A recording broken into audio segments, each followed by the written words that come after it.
চলছে পাকিস্তানের জাতীয় নির্বাচন, আর এই নির্বাচনে কারাগারে থেকেই কিন্তু ইমরান খানের দল পিটিআই চমক দেখিয়েছেন। তারা কিন্তু এবারের নির্বাচনে স্বতন্ত্র হয়ে দাঁড়িয়েও অন্যান্য দলকে একেবারে হারিয়ে দিয়েছেন।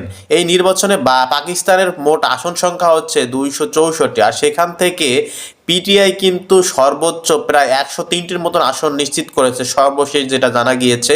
এবং তাদের আশেপাশে যে দলটি রয়েছেন নওয়াজ শরীফের, তিনিও একজন প্রাক্তন প্রধানমন্ত্রী পাকিস্তানের, তিনি পেয়েছেন 75টি আসন। এবং তার পরবর্তীতে 3 নম্বরে যিনি আছেন তিনি পেয়েছেন 50টির মতন। তো এই তিন দলের কেউই একক সংখ্যাগরিষ্ঠ পাননি, যার ফলে পাকিস্তানের সরকার গঠন করতে প্রায় 134টি আসন দরকার। সেখানে তারা কেউ যেহেতু পায়নি, এবার জোট গঠন করে তারা সরকার গঠন করবে। আর এই জোট গঠন করার ক্ষেত্রে ইমরান খান যেহেতু শনিবার জেল থেকে মুক্তি পেয়েছে, তাহলে এখন ইমরান খানের দলের